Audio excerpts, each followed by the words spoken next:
Hello, everyone. Welcome to Drinks and Mics, brought to you by Nairametrics. Of course, I remain Ugo Dre.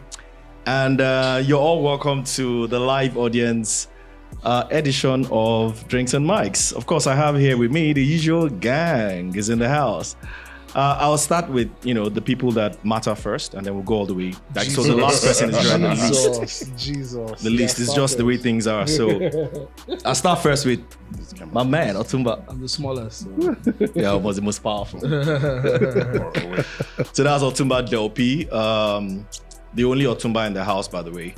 And then we'll have the fake one, but he's relinquished that. No, he's a sir. Yeah. He relinquished it. Say how it is. So that's fakes are Arnold Dublin Green.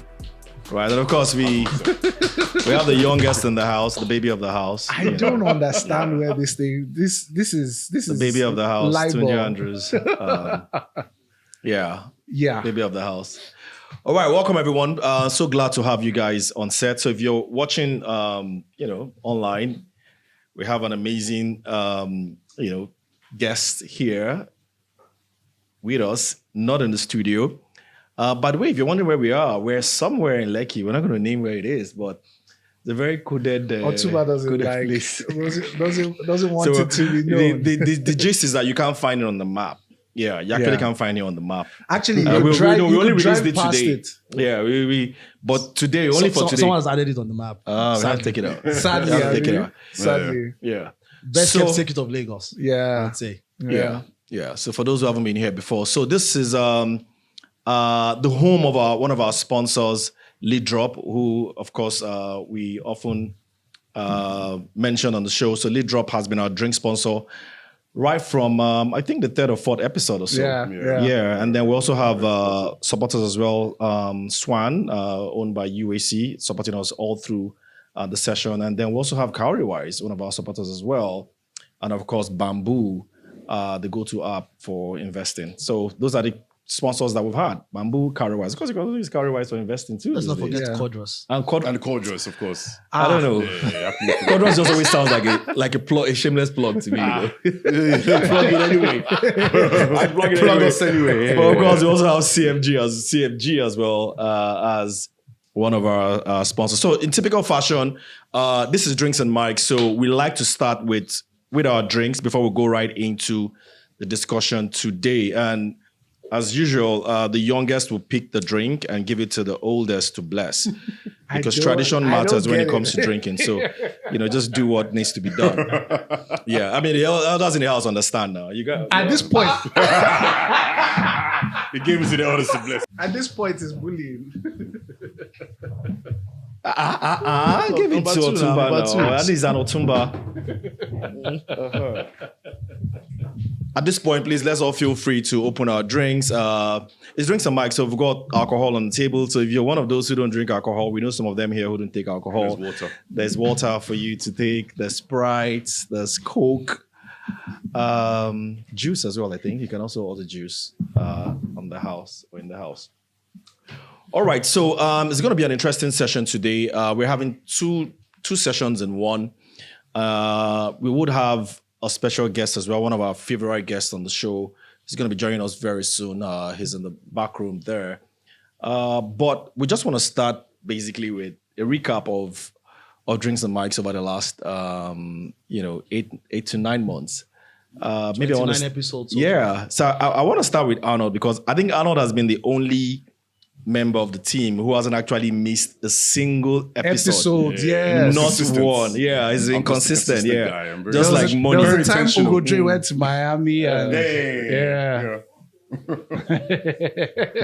All right, Arnold, let's start with you. What's been like your favorite memories of Drinks and Mics so far? I think for me the highlight is the first one with Samson. Oh. Yeah, when we were going back to back on FX on Naira. And you kept digging in. Yeah. And when I first started as an investor, as a trader, my mentor at the time always said to me that in this game you try to be right, but it's okay to accept that you can be wrong sometimes. And, unfortunately, I took the other side of the conversation or of the trade where I was short Naira, and I was so determined and so sure that the reforms wouldn't kick in, the FX reforms wouldn't kick in, and there would be a huge flight or exit of FPIs when the world falls apart, so when anything happens. And the Naira would weaken, but it didn't. And, I was wrong with that. But that episode was actually my favorite episode. Just seeing another side, because in my mind, everybody has Let's a make view. it known that I was the only one on set who bet on the Naira. Yeah, you don't remember, right? Yeah, Because you and Samson. But Tunji, don't think about it. You were against the Naira. You He's still always against the Naira. Tunji was short the Naira. Yeah, I think we're still short. I think everyone is still short, right? Or rather, we're long because we live here, but generally you're short. Yeah, I'm still short-term long. I'm still short-term short the Naira. We're gonna get there. Don't worry. We'll get to Naira gist. What else? What else was your highlights? I think apart from that, every episode has been great for me, man. It's been an opportunity to drink and hang out with friends and talk markets, which is my two favorite things in the world to do. So it's been everything. Everything has been great. Tunji? It's all been great. Highlight for me has been the episode with Madam IJ. I don't know who watched that episode though. That was the episode that made me feel like I wasn't crazy. Because she kind of echoed everything my thoughts. In fact, I'm not sure I talked much on that episode. I just kept going, yes, I agree. By the way, that was the episode where we had Ijema Wagugu, in case you're wondering who that is. She's the CEO of Arise TV. And she unloaded on Buhari, RIP. And Buhari was alive then, though. So, she unloaded on him. But also, I enjoy every episode because of the comment section where Tunji should just shut up. And I'm like, leave me alone. No. The nation's uncle. So yeah, I enjoy it. So I think, when obviously you guys started the program before I joined. And for me, when I watched it, I realized that history or what we go through or what's happened in the past is not being documented or hasn't been documented. Some of the stories that our fathers and mothers went through. So one of the things I asked myself today is, how in my life did I ever vote for Buhari? Right? Now, you're one of those who voted for him. I was first term. And for me was, if we had documented that part of history where my parents talked to me about how how it was in 83. They queued for rice, they queued for milk. Then in what world did we think that this guy would do something this guy different? would do something different, right? So I feel like the platform gives us an opportunity to tell war stories, especially in the financial markets, where we can pass on knowledge from what we've done with our lives to the younger generation, whether in our career experience or just passing on knowledge, right? Again, we don't have to be right. We're here to just basically banter about our views, and people can make their own decisions. But that's really been my own passion around why I'm doing this or why I feel this is very important, a very important message for the generation that's watching. Fantastic. So, I think there were a lot of interesting memories for me over the last year. We had amazing guests on the show, from, like you mentioned, Madam IJ as well. I think Chika Bono was also very interesting guest. Rolake was fascinating as well. Bucci was exciting because I got to see crypto. Bucci schooled these guys on crypto, by the way. Bucci, because they didn't know anything about crypto. Tunji was always just running his mouth on the show about crypto until Bucci came in and just sort of schooled him, And then Andrew Ali was great as well, because Andrew Ali was said, for the first time, Arnold was quiet. And Tunji, they were just saying, yes, sir. No, but Arnold is... Yes, sir. Yes, sir. They were intimidated. Andrew Ali is a boy. They were schooled, Yeah, they were. Arnold was starstruck. I was starstruck. Yeah, I was. He's someone I've looked up to for a very long time. Yeah, and the ladies in the house too were good. Ola was great. Remember when we had Ola as well? Yes. Ola was great. Was great on the show as well. Who else? I think it was Olumide. Yeah. The war stories of investing in Startups, yeah. Shirambo is one of those, investor kingpins that we had in Nigeria here. And so amazing show so far for me. But I think, Sam of course, Sam is part of the house now. Yeah. But I think for me, one of the biggest coup was getting this guy here on board, right? On board, yeah. Just a little bit of history. Drinks and Mics actually started maybe 11 years ago. A lot of people who may not know, and it used to be called something else, and it was when podcasts wasn't really popular. It was me, Tunji, and you guys need to. I wish. Do we have picture of Tunji like 11 years ago? No, please. He was nothing like this at all. Don't even like. Let's not do Barbaric, that. you know now, Abi. You remember him. No, he was nothing like this. Stop. That was absolutely nothing like this. Let's stop. And then when he started making money, just started going to gym every day. And all of a sudden, guys now feeling like getting tattoos. I recant everybody that has those pictures. And then we sort of like kept that in the cooler because Nigeria wasn't ready for podcast. And then Arnold comes along and says, "Hey, why don't we do a podcast together?" Tunji too comes along and says, "Why don't we do a podcast together?" And I was actually here in this. Yeah, we talked about it here. And then one day, like, light bulb moment comes up and I say, "You know what? It's going to be called Drinks and Mics." So I messaged them and then they were on it. And then, of course, he wasn't around. I mean, for those who know Otumba very well, he's one of those guys who spends a few days in Nigeria and, most of the other days in the Caribbean. Living the dream. Triple beam tree. I wish I was. So one of those days when he was around, brought him on board as well. So it's been an amazing session. And most importantly, I think a lot of the guys who watch Drinks and Mics from every part of the world, it's been amazing. The feedbacks that we get. I mean, I can only just imagine what season 2 will look like. Yeah. So now that we have that out of the way, we're going to start straight up. There's a lot to discuss today. A lot of debates, a lot of things we're going to talk about. The news cycle was hot last week, but we're not going to focus on this weekend. We're going to talk a lot about a lot of stuff, particularly where to invest over the next few months as we go right into the second half of the year. So it's at this point that we're going to welcome our first guest on the show, or our main guest on the show, the one and only Sam. Is Sam around? And at this point, Otumba will just would exit for a bit for Sam to come in. So we're going to have Sam come in. Sam is eating. No, Sam can't be eating. Sam is probably making money. That guy makes money every minute. He's probably looking for something to invest in. What's happening in MAGA world, though? The guys seem to be a lot of. I don't know. turbulence. I'm not. You people made me. You people made me MAGA. I wasn't. I like the guy's ideology. He could be crazy sometimes, but yeah, I'm not necessarily MAGA. Anyway, let's just pretend like we didn't hear that. So let's welcome. Sam, sorry. I think you should do an introduction to the house. Who are you? Yeah, hello everyone. My name is Samson Esemwede. I'm Managing Director, Chief Investment Officer for Zroski Investment Management Limited. Fun fact, so Sam came on after the first episode, so we now got Sam back. Because we tend to do this buy, sell, or hold internally, whether we want to have the guest back. So we did, I know, because Sam was all buy. And then we got Sam back for the second episode. And Sam came in that day and said, "Man, I was just going on my own in church." And then some guy walks up to me, Sam. And he's wondering, where do I know you from? And the guy said, "Sam, drink some mic, drink some mic." Like, guys, man, if this is how this is, I don't want it. It's even crazy. In Turkey, I was on holiday with my family.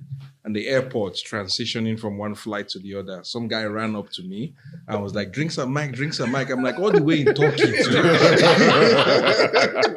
So I think it's giving me the fame that I've been trying to avoid all my life. So. All right, guys, so let's dive right into it. We're going to start first with the macros. There were a lot of numbers that were out this week. This week especially. A lot of stuff has happened from last week to now. I hope we can dive into those things. But let's start with the macros first. GDP numbers out yesterday, I guess. Yesterday being, day before recording.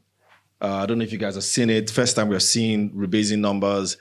A lot of people felt a little bit underwhelmed by it. I don't know what they were thinking. Maybe they thought this was going to make us, the rebasing will make us Africa's largest economy like it did the last time. Fortunately, nothing moved. We're at 370 trillion right now.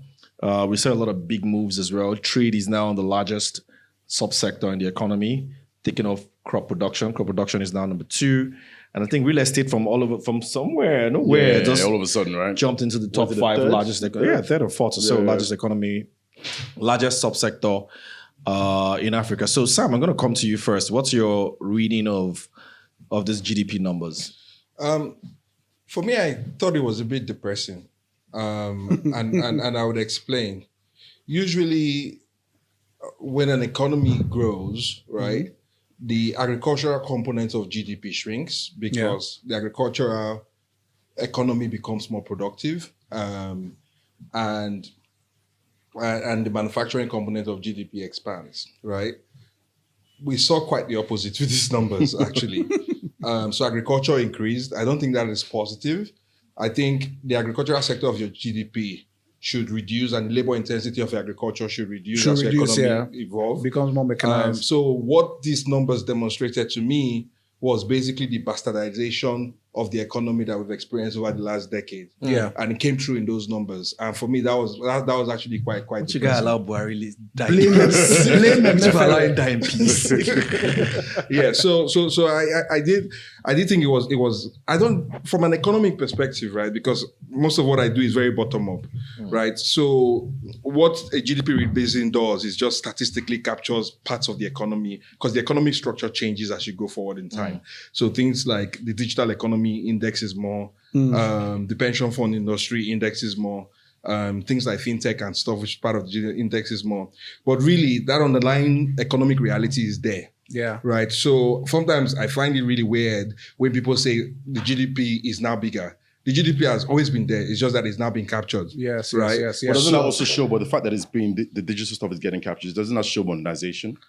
No, it does. That's what I took, especially from the rebase. Yeah, but somebody's already modernized. capturing that top line. So it's not like the numbers didn't just appear out of thin air, right? So yes, you might not have captured it in original data, but basically what it is, GDP is basically your above top line, so to speak, right? So it's the value of services, added value of goods and services that's consumed within the economy at that time, right? So the fact that somebody has that consumption or that investment somewhere, what has just happened is that because of the way we statistically compute the GDP numbers, it's not being captured. So now it's now being captured. So it's now, like, I think the economy is about 31% in nominal terms bigger than the old data showed, right? And so, yes, it will help in terms of regulatory and legally enforced debt ceilings, because I think we're at 50%, so this brings us down. Yeah. But in terms of real economic pulse, right, real economic activity, we suddenly don't have 31% more economic activity in Nigeria,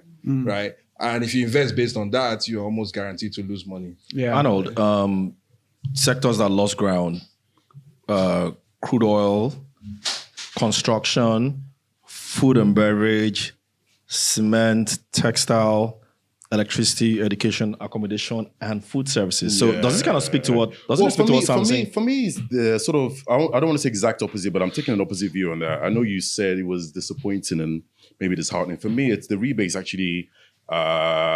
Maybe because I'm not as bullish Nigeria as you are, but for me the rebase was exciting. Yeah, it was right. So things that when I look at debt to GDP, for example, and I spoke about this, our debt to GDP shrinks, which makes us more attractive. And I'm looking at it from a capital inflow perspective. I'm looking at the ratios. GDP doesn't pay debt. I'm looking at but listen, we have a 2025 Euro bond that's coming off, that's maturing this year in November. We will need to go to the markets and look for more debts. For an FDI or even an FPI sitting in a desk in New York, Miami, London, wherever it is, they have a criteria, right, to match. And when they see things like debt to GDP, it excites them because it makes us look better on a rebase to old GDP perspective. So for me, most of our ratios look better because of this rebase. Something that doesn't look so good, and perhaps maybe tax the GDP, because then it gives us mobilization issues, revenue mobilization issues. But outside of that, I'm actually quite excited about what this means and how this looks for the potential inflow of capital coming in Q4, Q1 next year. Interesting. Tunji, what's your take? I mean, you've been in this space before. You've been in this GDP or rebasing conversations sometime in your earlier life. Anything about these numbers that stuck out? No, I think it's actually very interesting the way Sam captured it in terms of the fact that the economic activity has always existed. You're now just capturing it to make the economy look bigger. It does. I do question some parts. Cement seems to not be as bullish, but then building and Construction. Because I don't know how you construct without the cement. Yeah, but let me ask though, isn't the fact that isn't it because there isn't really any informal cement to capture, right? So what's giving these guys less is because they're capturing more informal from Informal from where? From some already existing sectors. So cement, there's no informal. So they released a document that shows the formal versus informal and what's been moved. And you can see that cement was always 100% formal. So there was no informal captured. And then some others. So things like agriculture is increased because now you're capturing more informal agriculture. No, but agriculture has always been number one. No, but they're capturing more informal agriculture Number into two the after rebase. services, right? in terms of major subsectors. So now that we're seeing real estate, so I mean, if you look at our top five largest sectors, you're seeing trade, you're seeing telecoms, you're seeing agriculture, or actually crop production, right? Crop production, telecoms, and even financial services. Doesn't this, in a way, represent what the Nigerian economy is today? Unfortunately, like, it does. isn't that what it is? Unfortunately, it does. It does. So what else are you guys looking for? Like, do you expect manufacturing to all of a sudden be among how manufacturing is I don't. suffering? It's just grim, right? To see that as an economy, in terms of our structure of our economy, we've gone backwards as a society. I guess we are. Yes, we are. Yes, we have. Right? We have, right? Because manufacturing index is lower, agriculture index is high. When you think about the process of development, you really start with largely an agrarian society, and the bulk of your labor and your output comes from agriculture. As a society progresses, what tends to happen is that your agriculture becomes more productive, right? The Because the labor force intensity shrinks, and the yeah. proportion that it contributes to the GDP. Like in the US, agriculture is probably less than 5% of GDP or so. But yet, I don't think the US is having chronic food shortages. Yeah. So that's what I expect to see during the evolution. And I think we're on that journey. But this number just showed that our late It kind friend, of exposed it brings to reality sentiments that we already kind of feel, right? Yeah. And so I wasn't particularly pleased to see that. So that's why I said it was a grim read. It's not these numbers is not something that excites me because it doesn't really make me make an investment decision one way or the other. Absolutely. Right. I think that's one thing I took away from it, because if I were to look at it broadly, there's nothing that jumps out at me to say this is the place to invest in Nigeria. Like, there's no sector that is overtly robust. This is what I get to face all the time and drink some mics. Like so much naysayers and negativity. I'm not negative. I'm not negative. Like, especially on this side of the divide. Like, this side of the divide is always negative vibes. I do not understand. So are we saying now that you guys don't see the road to the $1 trillion economy? How now? How? Like, Where? By when? 2040, 2050, or 2030? Maybe not 2030. Maybe like 2040-ish. I mean, this is simple maths, right? So think about it, right?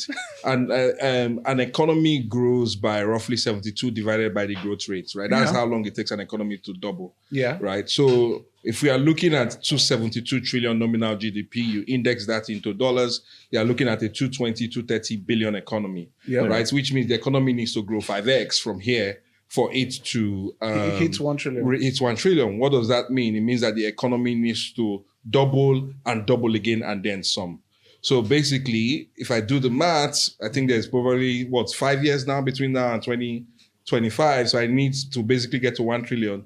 I basically need to be growing at 23% a year, right? I don't even think China, when it took 600 million people out of poverty, did that. So I think I have no problem with ambition. And to be honest, I was one of the people that when the current president puts that ambition out, I was very happy because at least that's the Something government that is to go aspiring to. I didn't see that with the last administration. So I think it's a fait accompli that they're not going to meet 1 trillion GDP come 2030, but at least let them try. So if we end up at 500 billion or 600 billion, for me, that's success. All right, so we looked at the numbers, already have an idea of what GDP looks like. So where are the growth areas? Mining, oil, and I think mining used to be the fastest growing sector, as well as financial services. Where do you guys think the money is going to now? Looking at the kind of government that we have today, guess what? The fastest growing fastest growing subsector at the moment, railways. So should we be investing in railway? Well, I don't have. Wait. I guess that's that's the fastest By the growing way, subsector. it's good that Yes. a lot of the people we have in Economy the house are market people. Fastest growing could be anything. No, that's like That officially you grow from GDP 1 to numbers. 2. Fastest growing subsector. From 1 to 2, you've grown 100%. So you are faster than the person that grew from 300 to 315. But the size of growth for that 300 to 315 is actually It's bigger. a standard base effect. See, I think Nigeria is open for business, right? There's almost no sector that I look at that I don't find opportunities in, and that's a fact. The transportation sector, by virtue of the removal of the PMS subsidy, has basically just opened up, right? To put things in context, there's a reason why, like, as crazy as it sounds, we still have medieval transport system where we are basically doing interstate transport using Toyota Hiace buses, right? The simple reason is very simple. It's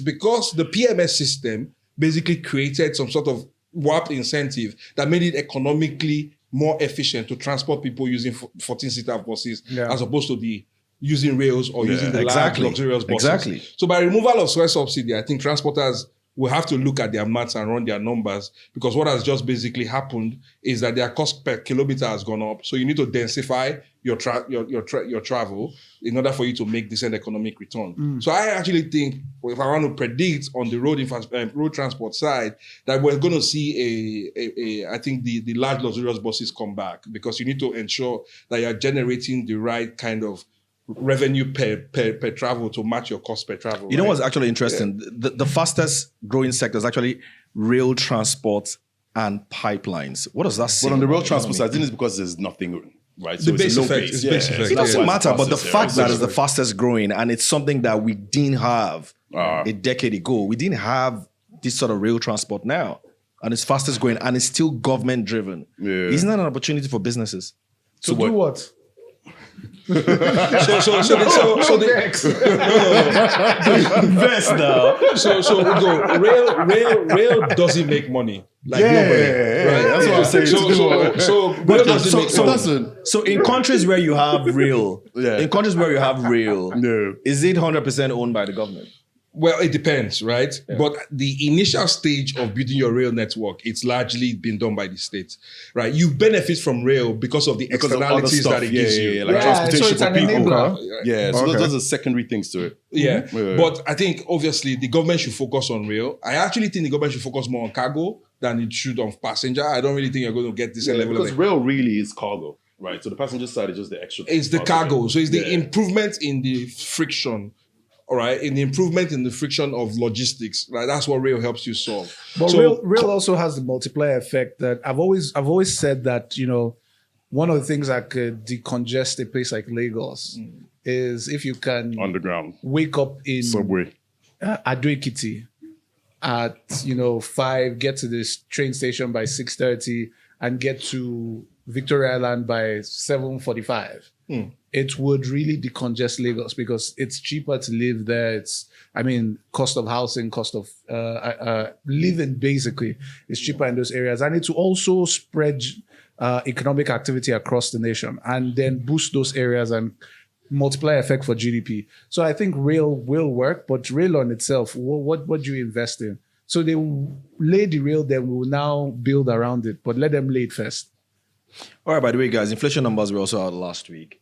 Seems like inflation is trending downwards. We've seen GDP numbers out now. There's always been this talk around, perhaps maybe we're in some kind of stagflation.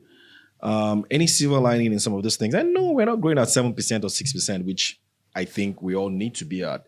But we've been growing now every quarter since the second quarter of 2020, basically, right? So we've not experienced any dip in growth at all. So we've been growing steadily, and inflation numbers seems to be trending downwards as well. So, I mean, what does this mean? MPC needs to cut rates. MPC just met today, and they didn't. They kept and they kept right? rates steady. They need to cut rates. Why do they need to cut I rates? disagree. Let's hear you. Why should they cut rates? So what exactly is keeping the rates high?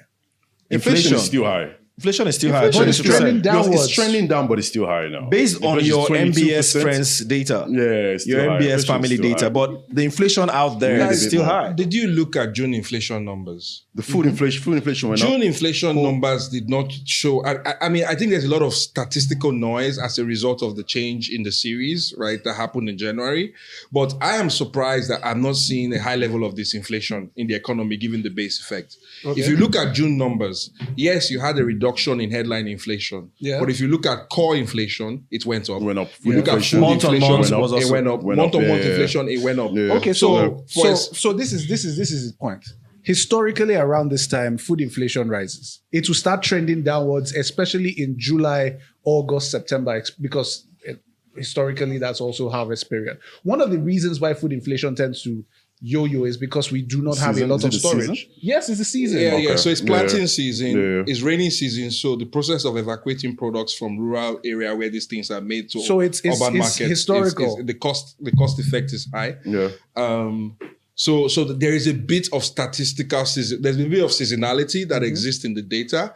But even when you strip out energy and you strip out food, core inflation is still rising, right? So I do think at some point in 2026, we will be in a proper disinflationary cycle.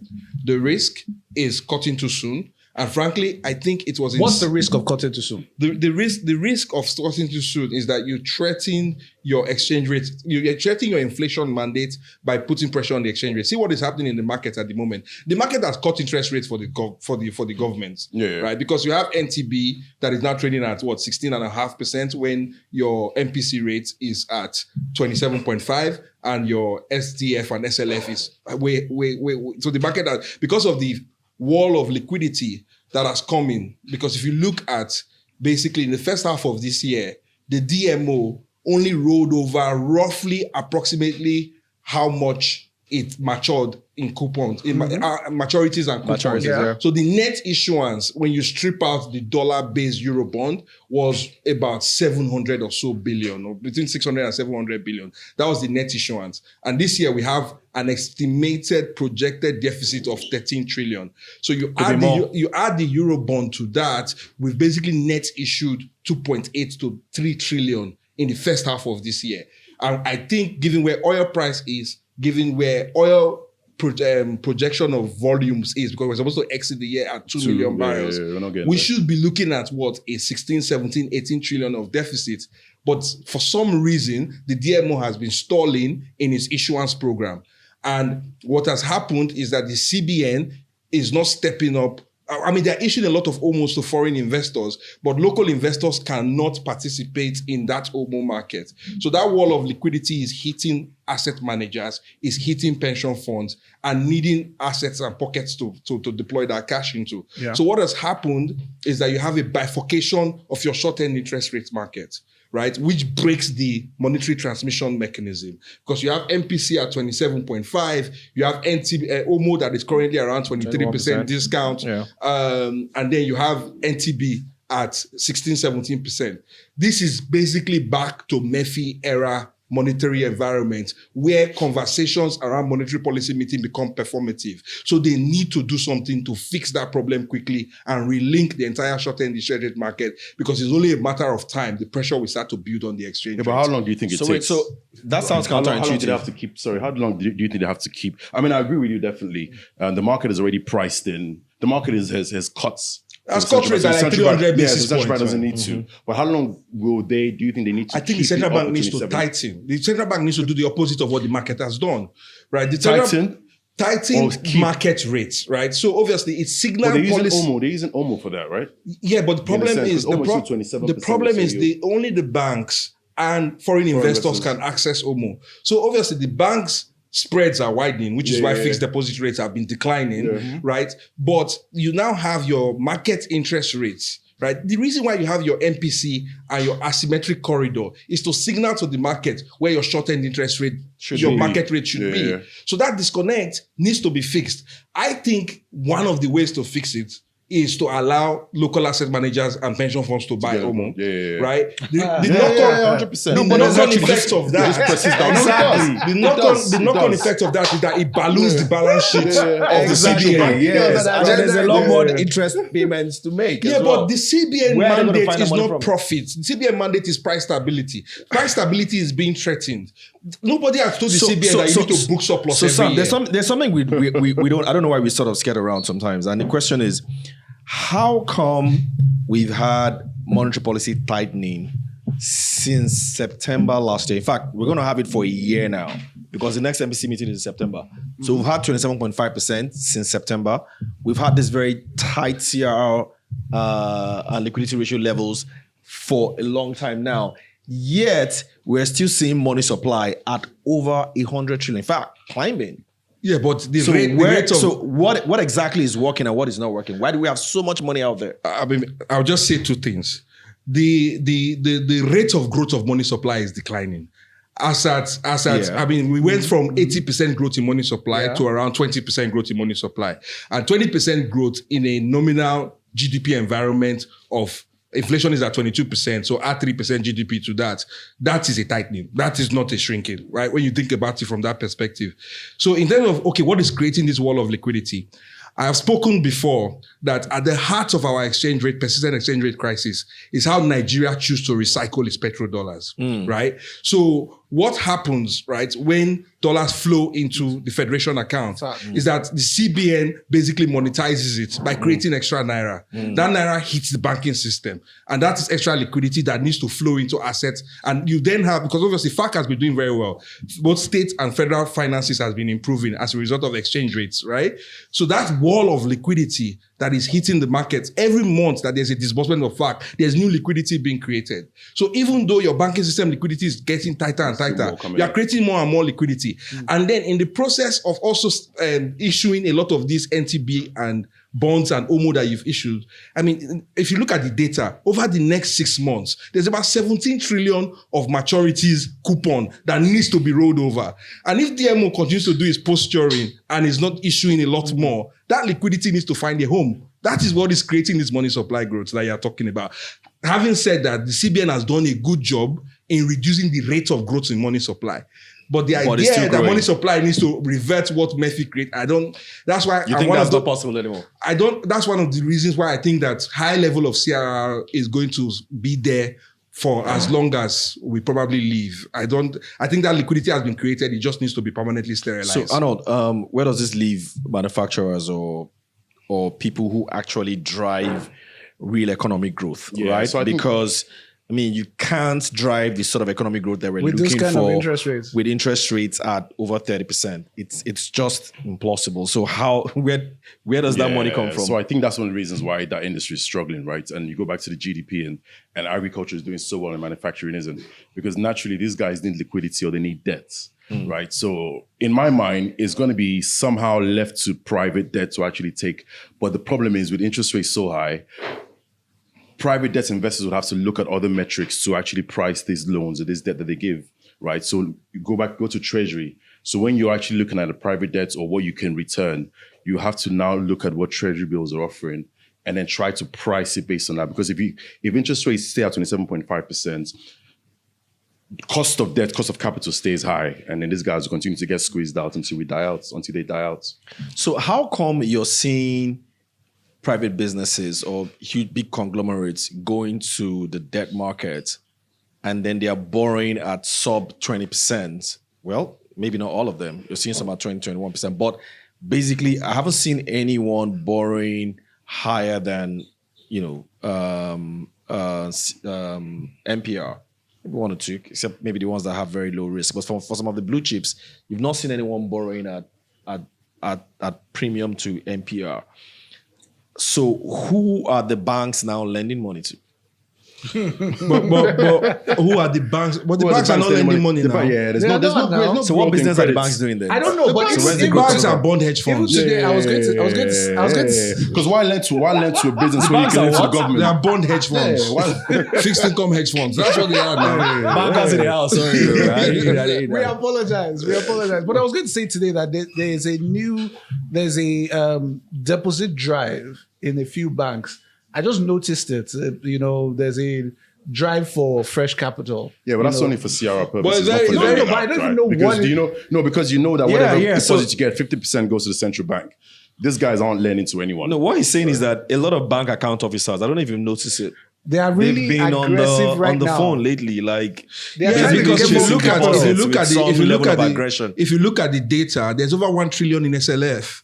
So the banks are basically borrowing money at, what is their symmetric rate? 27.5 plus. Is it +5, isn't it? at +500? 32%? Yeah. So banks, in order for them to meet their obligation, the banks are borrowing money at 32%. Yeah. So if you can do a commercial paper or you can get a fixed deposit at 20%, it still makes sense for you to do that business. Yeah. So there is tight liquidity, which is why this thing is a bit of a paradox, because there's a tight liquidity in the banking system. Huge one. But then in the global system, There's there's a lot of liquidity. yeah. And what is happening is that liquidity is sitting in pockets. So because when we look at system liquidity, we are looking at the system in aggregate. Yeah. But when you look at that liquidity, it's concentrated in a few banks. GT Bank is liquid. Zenith Bank is liquid. But then maybe I don't want to mention names, but there's some of the other ones that are not very liquid. And those guys are basically going to the SLF to borrow at 32% when you can issue a commercial paper. So they will do that.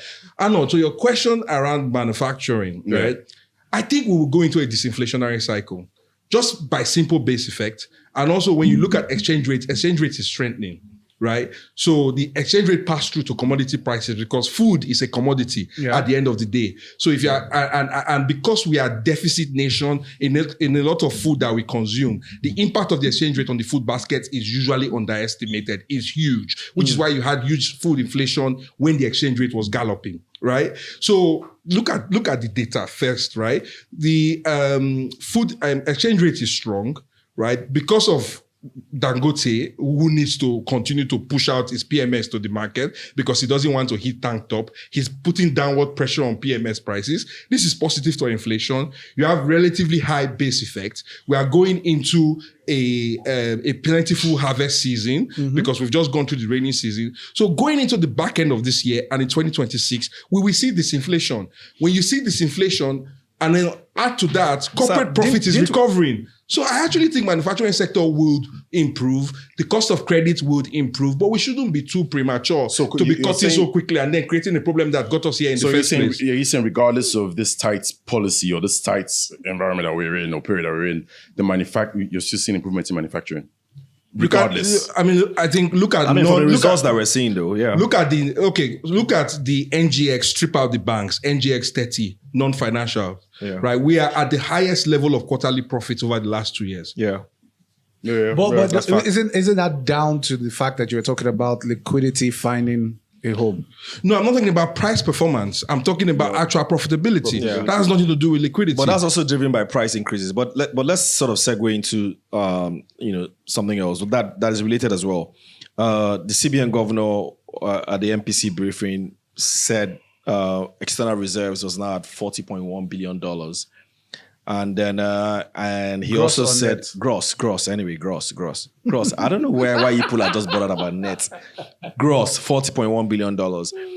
And then he also said that this was also because we've seen increase in crude oil receipts. We've now hit our crude oil OPEC targets. We've 1.5, met it now. Yeah, 1.5, meeting it comfortably. And I think he also said, looks like the petrodollars is actually coming in.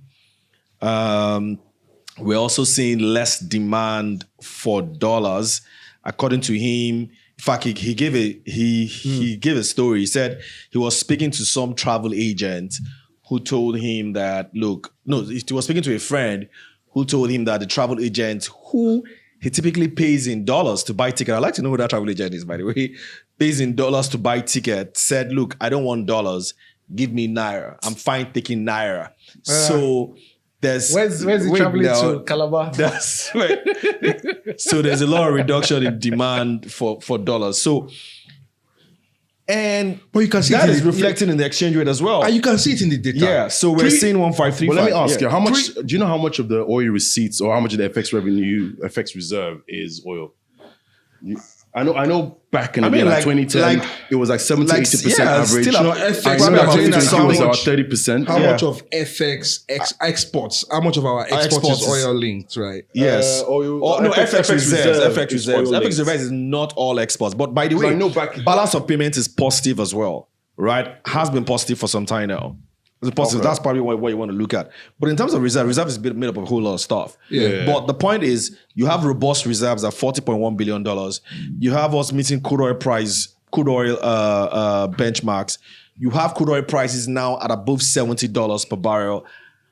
Why are you guys still betting against the Naira? Who is betting? Who is betting against the Naira? So what do you think? Have you sold all your dollar holder? No, of course. Why will I say that? Let me ask you. 1.525. You can't long term. Do you think it's strengthening from against the here? dollar? I think the Naira has a strengthening bias unless it is hit by significant global factors, right? I think we need to put in context of how much dollar demand has shrunk. Pre-COVID, CBN used to spend about $2.1 billion roughly monthly in terms of intervention. Mm-hmm. Post-COVID, that number was about 1.4. If you look at the data over the last 6 months, CBN has spent on average about 700 million a month intervening in the market, right? And when you look at that intervention relative to the when you look at it relative to the cumulative outflow, it's only in April that CBN rose to like 40% of the market. As at June, with the last data that I saw, CBN is around less than 10%, around 10% of the market. But there's context to that, though. It's like standing outside naked and complaining about being cold. At that particular time, CBN was intervening. CBN had to intervene. No, I'm not disputing that. The point I'm trying to make is dollar demand is low. Yeah. Right? CBN, by the way Nigeria is structured, CBN would always be a market participant because it's a de facto aggregator of dollar revenue that comes from oil. Yeah. Right? But what CBN participation tells you is the level of autonomous dollar flow that is coming from other sources. Right? Okay. The point I'm trying to make is that the level of autonomous flow is so high that even in June, CBN didn't need to intervene in the market and the currency strengthened. So when you guys are talking about pessimism of the exchange rate, I'm always surprised as to what is going to make the exchange rate crap out. What exactly? Nobody has been able to give me a convincing argument on where the pressure of the exchange rate is going to come from. You want to give him a convincing argument? I'll just say one thing. He talks about but he talks about April. CBN intervening in April.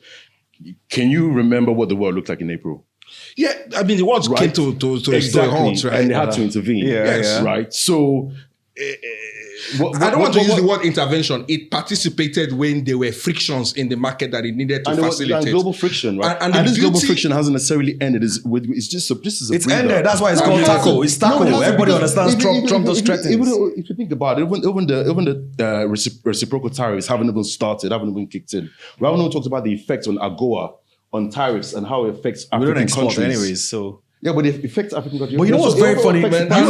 You want to be pessimistic, so you're just dragging on the negative data. I'm talking about real facts. See, Trump. So I was very bearish on the US, as you know, right? And what drove my pessimism was twofold. Was obviously the policy uncertainty as a result of tariff, but also was the seemingly posturing that they wanted to significantly reduce fiscal deficits in the US, right? But they can't. It's out of the window now. Yeah. So we've gone from, because I strongly believe, right, that the US outperformance globally is a function of its ability to run unsustained fiscal deficits. So the US is running a fiscal dominant economic system, very similar to what Buhari and Murphy used to run. Just to put this in context, right? Right? It's very scary when you think about it. But in the short run, just for example, when Godwin turned on the taps, right? And we had runaway fiscal deficits, we had current account deficits, right? The initial period after that tend to be boom. It tends to be a boom. And we saw that, right? Remember, yields in Nigeria went to like 1%, right? I think in a global way, what the guys in the US are doing are recreating some version of that. But because by passing the big, beautiful bill, right, we are adding a few points to fiscal deficit that is already quite high. And then, so you're looking at fiscal deficit, twin deficit, so fiscal and current account deficit, that is around 12% of GDP. US GDP, that is. Yeah, US GDP. The economies that I used to see those kind of numbers were the basket case I covered when I was an emerging market trader. All right, so you're talking about Turkey. You're talking about, and yes, there is the exorbitant privilege of being the reserve currency. Yeah. But I don't know how long the US can run such a system for. The market may give them the benefit. I think the market will boom. The point I'm trying to make is we have shifted in the US from talking about fiscal contraction to fiscal expansion, which is going to, in my mind, drive both growth and dollar weakness. In that context... So you're saying in the past 6 months we've shifted? Yes. In the last 2 months we have. So for the Nigerian story, the simple thing is, part of the things that are creating the stability that we are seeing around exchange rate market, like you said, the inflow. Net inflow is pretty decent, right? And they are based on a few factors. Policies seem to be working. It looks like we're headed in the right direction. But all those things are not entirely in our control. So we still need a lot of third parties. Now, until at least 20 to 30% of these factors become in our control, I will not be as bullish on the Naira as most people will be. It's about sequencing at the end of the day. Okay, look at... So one has to happen before the other. So look at FPI. So when the next one happens, I will start... So but by then, market don't run now. Everything is gone. So look at FPI flows. In the first half of this year, right?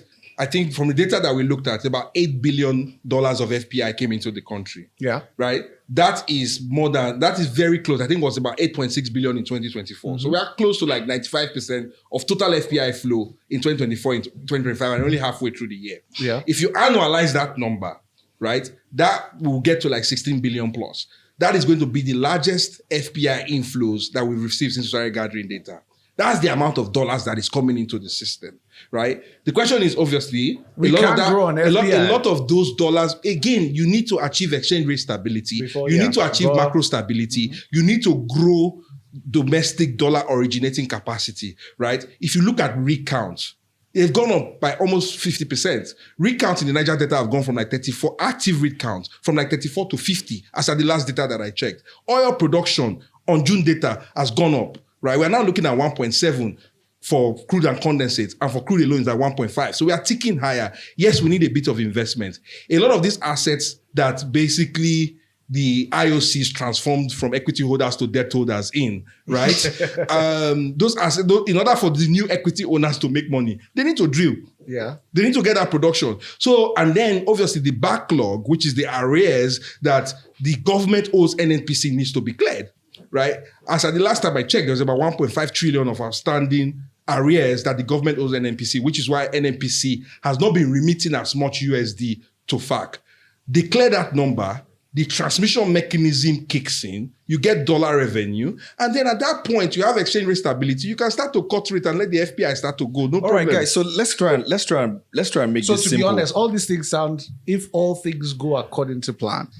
There's a lot of ifs. Of course, there is always an assumption. So I've been and so far, you guys have been wrong. I look at balance of probabilities, right? Of course, there is a part where Naira craps out. Oil price, for some reason, declines, right? There is a significant dollar strength that leads to repatriation of of capital, right? Or we have a huge issue in the Niger Delta and people start to draw pipeline again. right now, it's Again, not going one that point I wanted to direction. make, if you look at the NUPRC data, for the first time in Nigeria, we have 100% of our pipelines available for evacuation. Yes. That's that. I mean, What that was guys, that? look at this stuff. Yes. Yes. I know one thing you guys are not saying. You know, one thing you're also not. You know, this Tunji's laughter just annoys the shit out of me. You guys should tell me why I'm pessimistic. You know what you guys are because not I actually don't- saying, right?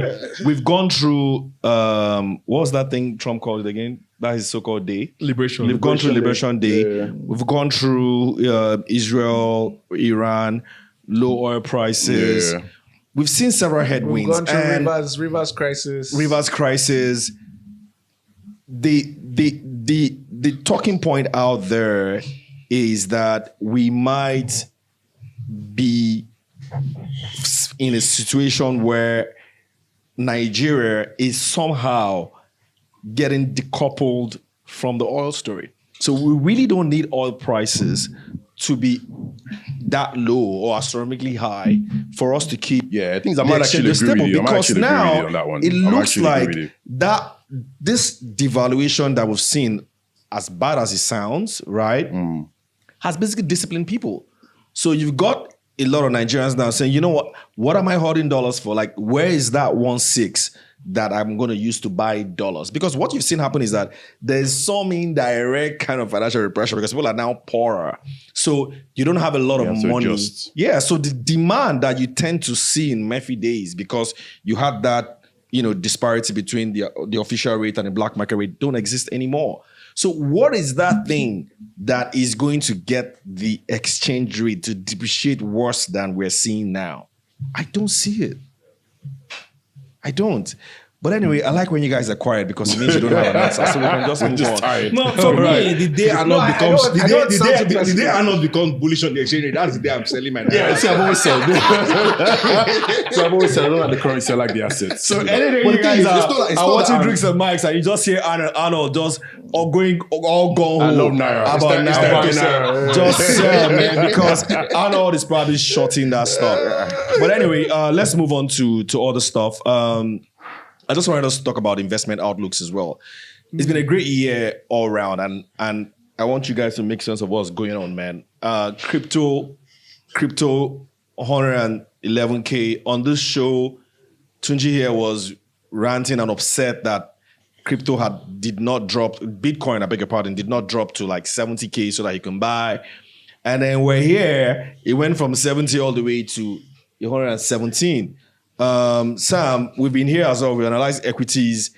Remember when It's 119 GT was right at now. 50 bucks or something? Yeah, yeah, yeah. And all that. 32. GT hit 100, Stambik hit 100. We're seeing stocks flying. And then bonds as well. You're also seeing bond yields go up for those who are bond hawks. You're also seeing gold prices, Arnold Silverite asset, also hitting all-time highs. What's driving all these asset prices? Why are we seeing Donald so Trump. many things go up? Not just in America, globally. We're seeing, even in Nigeria, like there was a report that we put out yesterday. We had not seen this sort of return on the stock market in any presidential year ever. Like from 1999 to date, we've not seen the stock market soar this much, over 130% since the current president came in. So what's going on? And then yet, you're still seeing a lot of poverty in the streets. People don't have money. People are poor. Prices are going up. So what exactly is driving all Asset this prices, houses are getting very expensive. You're valuation? hearing So I mean, like, I don't know, maybe you want to take a stab at this. What's- Okay, I mean, first of all, Bitcoin, for me, I'll speak from my perspective. I've seen Bitcoin sort of go from a speculator's assets, just buy here and there, to something that's taken more seriously, right? So last year, the US allowed Bitcoin ETF, so crypto in general. So last year, the US allowed Bitcoin ETFs, right? So BlackRock got involved in the Bitcoin ETF, Fidelity, and a few other huge asset managers. Then fast forward to a year later, JP Morgan saying, listen, we'll take this Bitcoin ETF as collateral. Now you can actually use your Bitcoin ETF as collateral to get a loan. JP Morgan is also saying they're considering allowing cryptocurrencies themselves to be collateral as well in 6 months. You see Morgan And Stanley. then you've seen the allow- crypto bill pass, the Genius bill pass. you know, so it's. I think what's helping to fuel the Bitcoin rally is this change in the perception from an institutional level on crypto and Bitcoin. So that's the change you're seeing. The gold trade is a gold trade. We've talked about the structural change that kicked in 2022 when Russia and Ukraine started, and we saw the US sanction Russian assets. Global central banks are saying, "Oh, what's going on? We need to figure ourselves out. We need to diversify away from US treasuries." So you started seeing this double, almost triple, let's say double the amount of gold central banks were buying annually. So that's the gold trade. And then for me, the African assets, because it's not just Nigeria seeing this rally. Samson has this wonderful presentation that he does for his fund. And it really just sits well with me where you go back to EM crises, right? Then the Asian crisis in the 90s that seeped through Russia and South America. And when you have this huge crisis where you see currencies, these assets burst, this bubble bursts, right? So currencies crash, equity prices crash, everything crashes, FDI, Western companies, Western businesses leave these economies. And, you know, fast forward to 18 months, 24 months later, these asset prices just rally. And we've seen it. We're seeing it happen in Africa. Morocco rallied. Ghana did a madness. Ghana did an absolute madness from Eurobond to equity prices. Kenya did a madness. Rwanda, anything with a stock exchange. That's my question. Where is all this money coming from? So it's just it's a cycling of it's a cycle. Right? So can when you I have this? Sorry. No, it's fine. So, there is a global factor and there's a local factor, right? I think what we've had since basically the global financial crisis, and it got accelerated post-COVID, is the US is basically acting as a sort of hoover of capital from the rest of the world. I'm sure if I ask this audience, they own US equities, they own US stock. The net international investment position, which is basically the amount of US asset that is owned by foreigners, is over 90% of US GDP, right? So what has happened in the last decade plus is that the US has attracted a lot of capital. Now, enter Donald Trump, right? And then enter Donald Trump and the policy uncertainty and the need to want to fix their debt problem by inflating it away. Then suddenly, right, these holders of US assets are now asking questions around the long-term viability of their exposure. And remember, a lot of people did not hedge their dollar exposure while buying US assets. They left it naked. It was the hedge. Because the dollar itself was the hedge. Yeah. So what is happening right now is that there is either capital flowing out of the US, but even the guys that are not taking capital out of the US, right? They are looking at increasing their hedge ratio, which is why you continue to say maybe July was a bit of an anomaly but the dollar has continued to systematically weaken since Trump came into power. Yeah. So what does that do? That basically drives capital out of the US into the rest of the world. And what is the rest of the world doing? Fiscal impulse in Europe is high because of the need to basically re-engineer its defense infrastructure and its infrastructure in general, right? China's credit impulse is improving, right? So I think what you are seeing is that the global investors are realizing that the US is not the only game in town anymore, and there are other possible interesting games. So that's the global environment. In Nigeria, for me, it's a very simple reduction in your implied cost of equity brought about by macroeconomic stabilization. Wait, could you recap that? Reduction in your implied cost of equity. Whose cost of equity? The market implied local investors' cost of equity. Because think about it. Was it reduced? Yes, asset pricing. I'll use a bank, GT Bank, as an example. GT Bank, right, while it was generating 30% return on equity, was trading at a 50% discount to its book value, right? You basically, if I simplify the maths a little bit and do ROE over cost of equity and I solve backwards, that is telling me that the market was saying that the risk factor it is applying to a dollar of earnings from GTB is 60%. That's unsustainable. It had to unwind at some point, right? So what we are now saying is that the market is not like, you know what, GT is not as risky anymore. Let me apply 20%. you do that in your model, your price explodes. That's simplistic. It is. But it sounds simplistic, but you look at, so what I do, some of the work that we do in the office is that we reverse engineer market prices to give us the other variables that fits into your model, right? To get a sense of, okay, how badly discounted are Nigerian assets? We don't appreciate that despite the rally that we have seen, Nigeria is still trading at least one standard deviation cheaper relative to its peers. That's fact. Though. Right. And so that low PE multiple, right, is basically your PE, right, is basically a capitalization of your earnings. So it's a DCF in a way, so to speak. Right. Low PE is a reflection of high weighted average cost of capital. Because Naira is stable, right? And people are now saying, you know what, the Naira value of earnings that is coming out of this economy, the risk of a devaluation of that Naira is smaller. As a result, the weighting I place on that Naira, the risk weighting, the probability of the devaluation of that Naira is no longer there. So in a way, it's just a reduction in your cost of equity that is driving valuation. So where's all that money coming from? So where's the capital coming from? No, it's coming from. Because it's not global, because we're not seeing. No, they're still very. It's mostly local. It's like 80% local. So guys, let's put. I mean, look, we're not seeing that FPI inflow. We haven't seen a wall of FPI liquidity. So it's local. But what you are seeing is also reallocation of capital into Exactly. local assets. So even the local side would have probably exited into the US, but now it's like, do I really want to take it there? Can I look for an asset here? So it's really that reallocation of capital. I'll put this in context. I launched an equity fund in September 2024, right? And when I look at, SEC sends us this data weekly, which basically breaks down the total mutual fund industry in Nigeria. The total value of mutual fund assets is roughly 4 trillion, just shy of 4 trillion. The total value of equity assets, so when I add equity funds and balance funds together, is about 120 billion. It's a joke. I launched a fund in September. Today, I'm probably the third or the second largest equity mutual fund in Nigeria with 5.5 billion AUM of assets.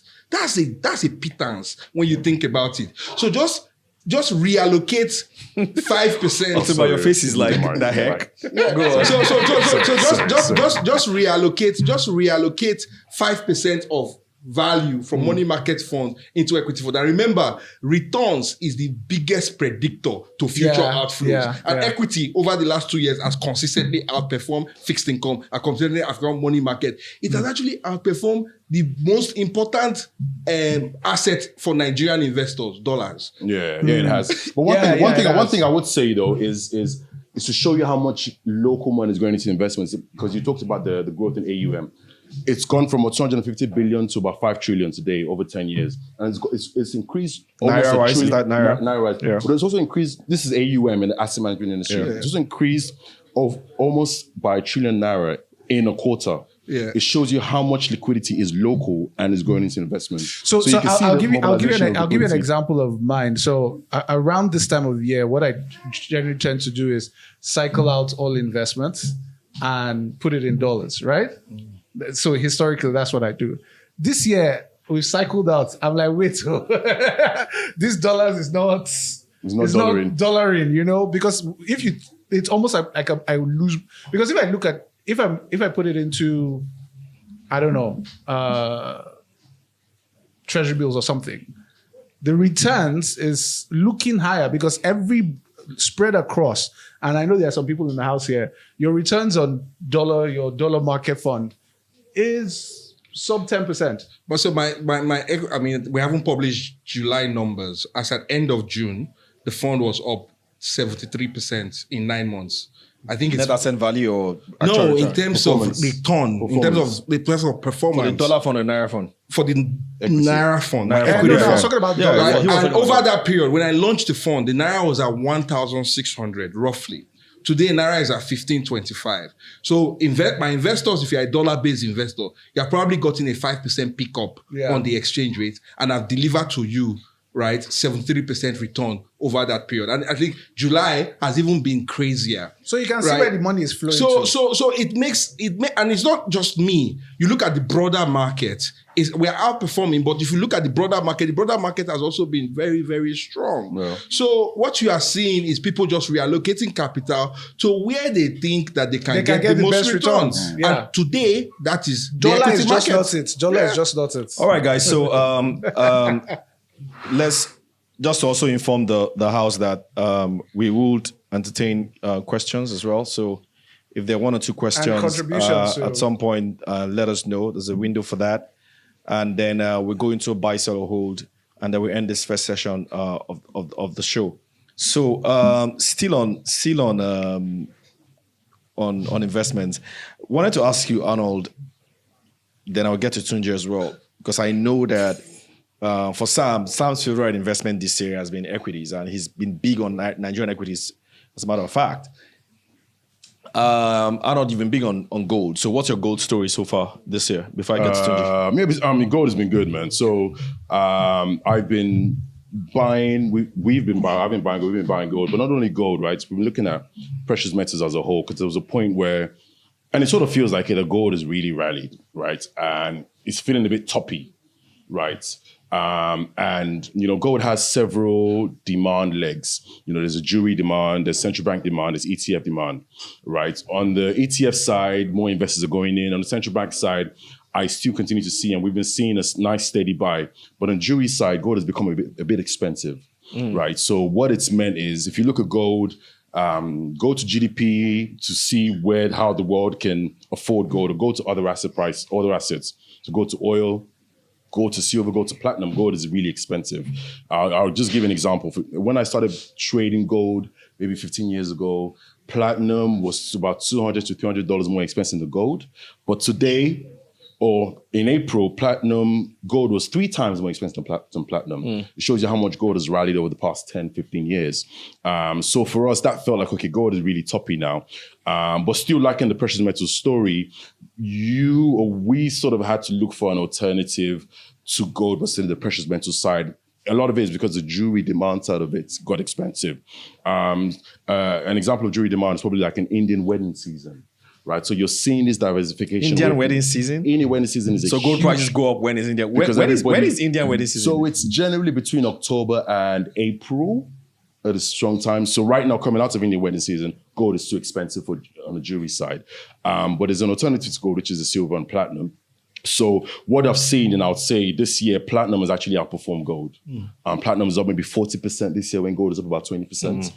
Platinum has become almost a leverage play on gold, where gold went up $100 in April, platinum went up $400 in April. I'm not saying that platinum goes back to being $200, $300 higher than gold, but it's gone from gold has gone from 3 times to about 2 times. That's how much platinum has rallied, and gold is sort of topped. So my gold story still holds, but it's more on other asset classes. So platinum, silver is also one that's been interesting, but platinum. So still on the gold side, sort of holding on.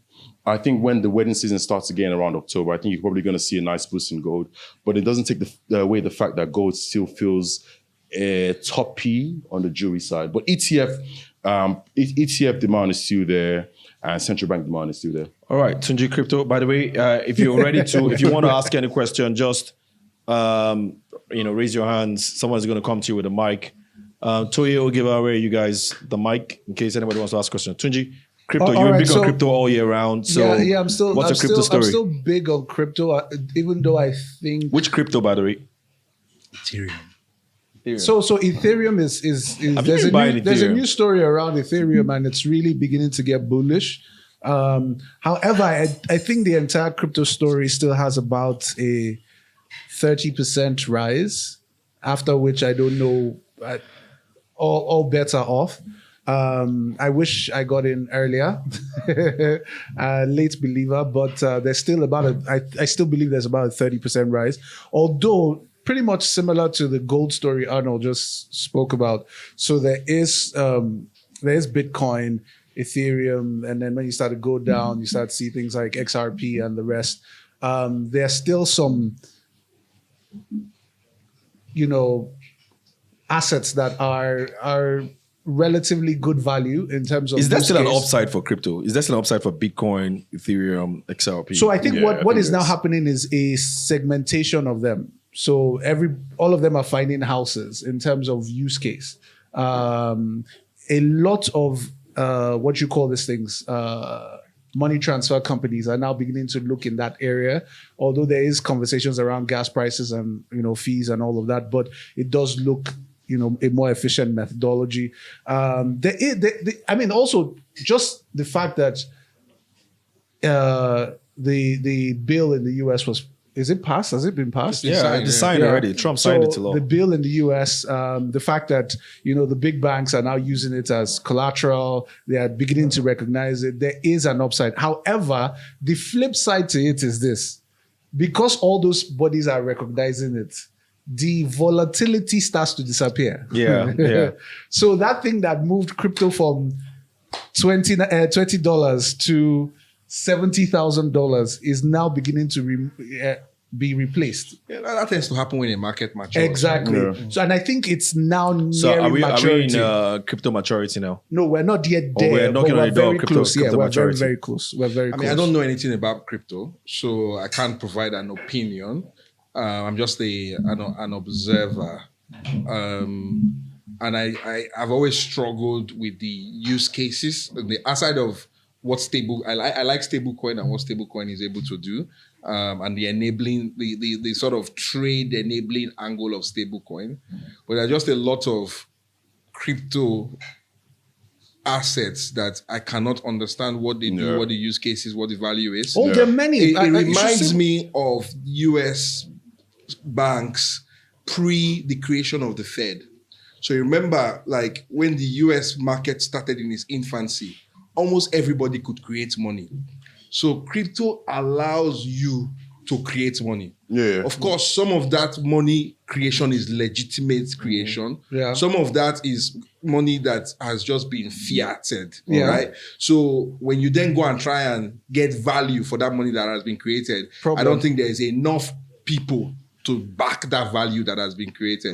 So eventually, I think a lot of assets in my layman fall TradFi off. mindset Yeah. is going to fall off. Yeah, naturally. But I like blockchain as a tech, right? And I think the biggest problem with crypto is the part that they put currency after it. The funny thing with crypto naysayers is that they hate crypto so much, But like but the technology. they try to balance it out by saying, Saying "Well, I like blockchain." No, because I went in 2020 when this thing was going crazy. Yeah. I went down the rabbit hole of trying to understand the assets. There was a time I even went to a conference, an online conference during crypto. What I found interesting was What date was this? this was around during COVID, so during lockdown. Oh yes, that was the wrong time. Yeah, during lockdown. So I know, but what I found fascinating, and the reason why I got really interested, is I turned up at this conference, virtual. It wasn't physical, and everyone there was like, I was the oldest guy, right? The average age was like 18, 19. And when I asked these guys, what did you do? Like, oh, PhD, MIT, rocket scientist, Imperial, this. I'm like, okay, fine. If all these smart young people think there is value in this thing, I need to pay attention. So I went down the rabbit hole, but it's either I was too stupid to understand what was going on, because I still don't. Yeah. I do at a superficial level, but I will go and read project use cases to try and understand what that project is trying to do. I got invested in Axie Infinity, for example. Oh, And I chopped serious cane. So I've been down the rabbit hole. So I went, from that experience, I was like, you know what? I'm not good at this thing. I'll find somebody that is Who's good good, at yeah, it yeah. and pay him to go and manage some money for us, which is what we did. And then I faced my traditional finance. Yes. I mean, it's like what any it's like what questions? Jamie Dimon. George, any questions? It's like what Jamie Dimon says. None yet. COVID was All when right. they were all crazy. They were acting like cult members. Yeah. You know, All we're right, gonna guys, take so over the world. We gotta go into buy sell or hold quickly. We don't have questions. Oh, you have a question? All right, please, Mike, please. I would have been surprised. Give me the mic. Yeah, go ahead, sir. No current address. I wanted to ask about the. Are you drinking though? I am drinking. Nice. I wanted to ask about the listing of GT Bank in London. And the way our market has, as a consequence, started to value GT Bank local. And what I have observed over the last few days, and please correct me if I'm wrong, is whenever GT goes to about 8 cents, we see the Naira equivalent going over 100 Naira, and it comes down, and Nigeria comes down with it, right? And of course, you know, I'm a market person, right? But it makes me realize that we do not value our equities very well, right? It has taken this for us to actually start to see the value in the likes of GT Bank. So what is going to happen is we know who's going to come to the market next. I'm sure if we had to take a guess, we know who will come, and we know that the price is going to follow. So my question is, why is it that locally, right, we tend to wait for, in many cases, foreign activity, right, before we see the actual value in our own companies, right? And there used to be something when I was a sales trader, whereby the pension funds will say to me, oh, what are the foreign guys doing before they take action? Why aren't we confident enough to give the right value to our companies? Thanks. That's some kind of colonial mentality stuff. Who wants to? Good question. Please, a round of applause for him. Thank you very much for that. Sam is a GT cult member. So. I know Sam is a GT cult member. stalwart. So Sam, my parent will take that. Because anybody else? Okay, so let's take Sam. Sorry for the pension funds. They are just lazy sometimes. No, it's not lazy. There is a bit of a head mentality in how that industry is regulated, right, where you get penalized for basically stepping out of your peer group. Right, so I think even in names, even in singular names. Well, in singular names, in no proportion of equity, ownership, even valuation. So there's that head mentality. I mean, I found the whole London listing for GTCO quite perplexing from the perspective of the local market using London as a signal to determine price. The reason is very simple. There's only $100 million that was raised in London. So you are using, and then GTCO is a 2-point-something trillion naira company. Over 3 trillion now. Most of the free float is in Nigeria. But you then decide to take a cue from London to determine Nigerian prices. Frankly, we all as local investors should be ashamed of ourselves, right? and that is a fact.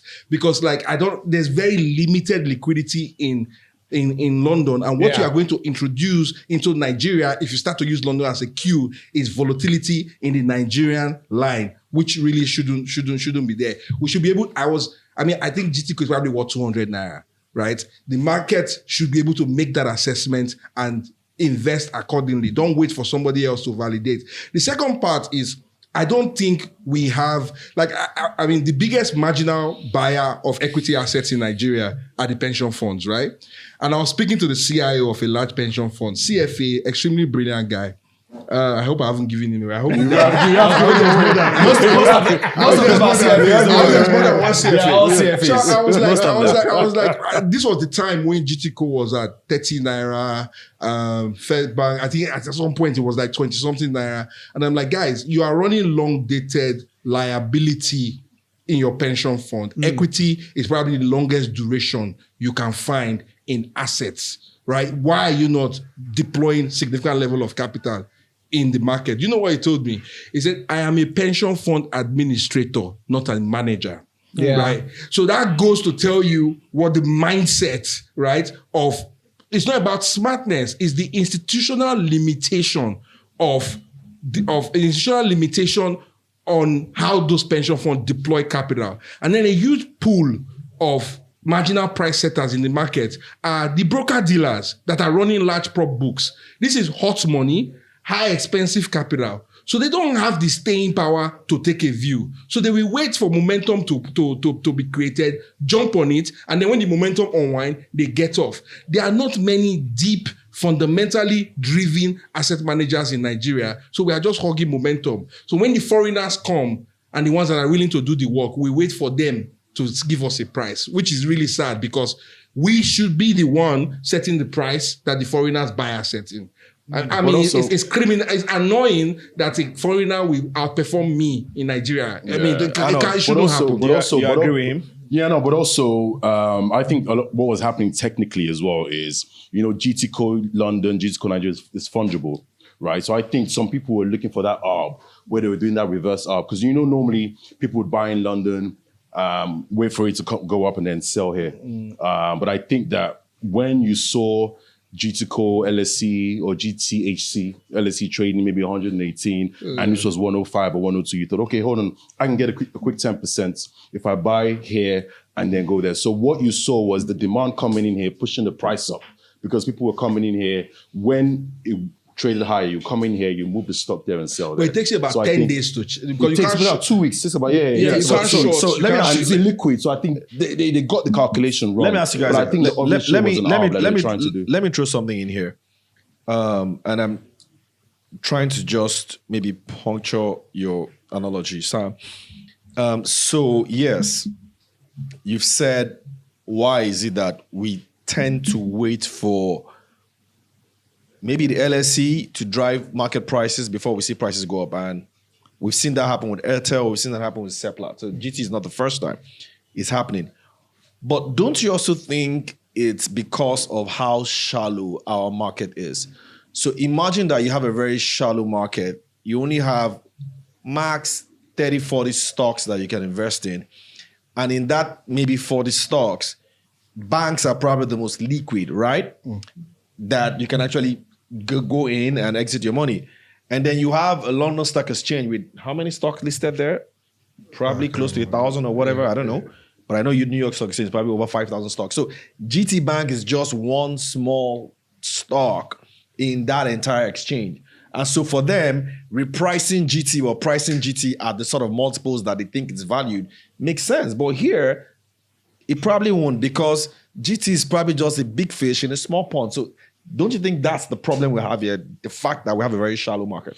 I mean, I'll take the inverse of the argument because I would think that by definition, because GT's London is relatively illiquid and very small, a lot of fund managers can have the luxury of ignoring it, right? It's not in any index. You don't have to own it, but they choose to own it, right? So clearly somebody is looking at it and making a value judgment that the company is cheap enough and the risk makes sense, which we don't do enough. And I think Biodun is right in the sense that like we need to do more fundamental work, right? How do you price a business that had basically 80% of his assets in T-bills and bonds and deposits with the central bank, and the bank. At a 50% discount to his equity value? That is wrong. Any fund manager that looks